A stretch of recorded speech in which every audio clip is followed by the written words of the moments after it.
Hello viewers, this is day 36 of India lockdown. Let's take you through some important stories that made headlines today. As a major shock to India, one of the country's finest actors, Irrfan Khan, passed away today at the age of 53 after a long battle with a rare form of cancer. He was diagnosed with neuroendocrine tumor in 2018 and was admitted to the intensive care unit of Mumbai's Kokilaben Dhirubhai Ambani Hospital with a colon infection earlier this week. Loved for his performances in Bollywood films like Haider, Hindi Medium and Piku among others, the actor had also carved a niche for himself on international shows, enjoying crossover success with roles in Life of Pi, The Namesake, Jurassic World and Inferno. He is survived by wife Sutapa and sons Babil and Ayan.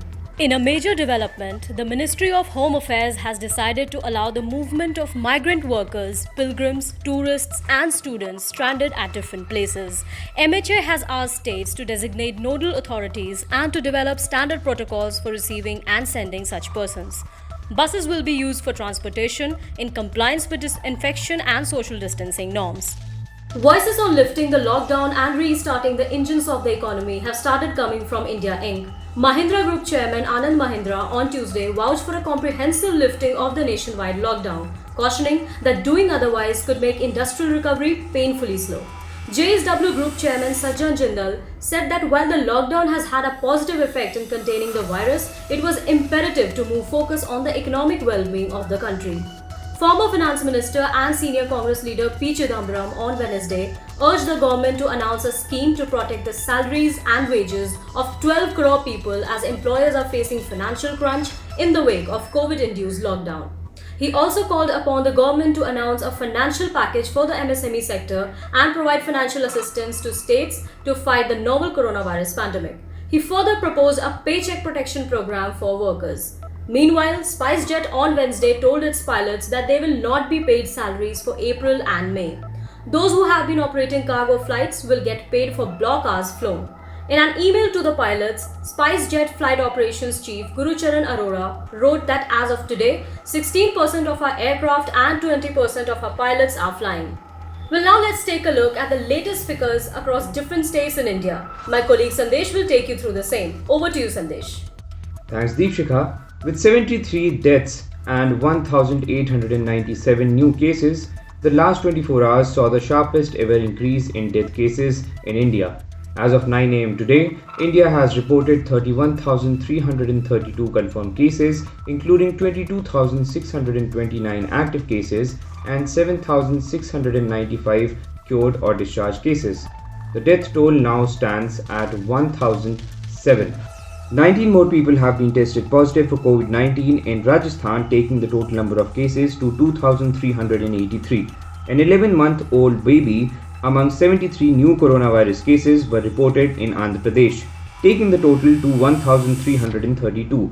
The state now has 287 cured and discharged patients while suffering 31 COVID-19 deaths. 12 pilgrims are among the 16 new cases reported in Punjab.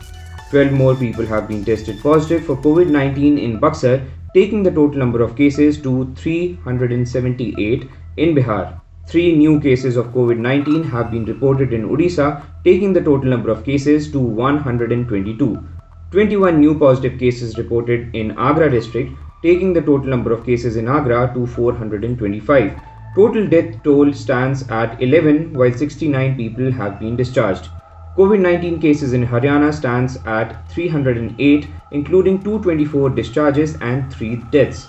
There are 81 active cases in the state.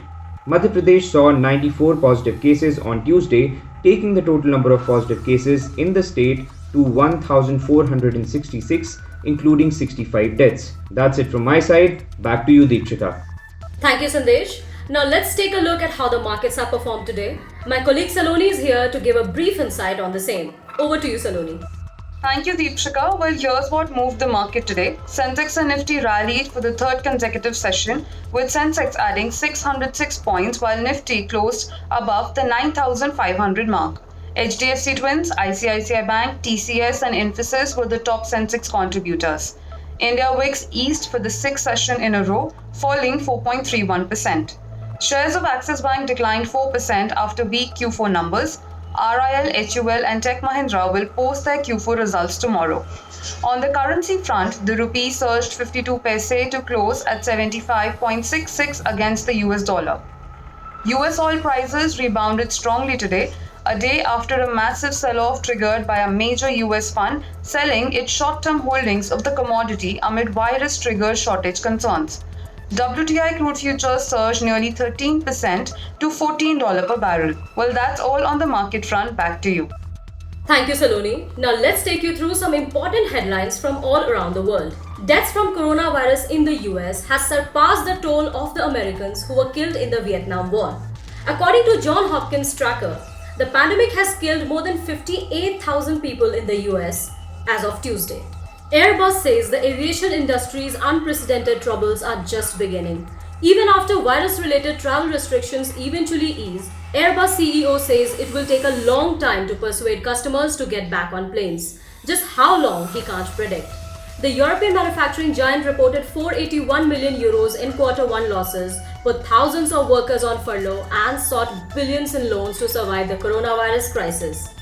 Satellite imagery showing recent movements of luxury boats often used by North Korean leader Kim Jong-un and his entourage near Wonsan provide further indications that he has been at the coastal resort, according to experts who monitor the reclusive regime. Speculation about Kim's health and location erupted after his unprecedented absence from April 15 celebrations to mark the birthday of his late grandfather and North Korea's founder, Kim Il-sung. Well, that was all for today. For more news, views and cues, log on to economictimes.com. And meanwhile, stay home, stay safe.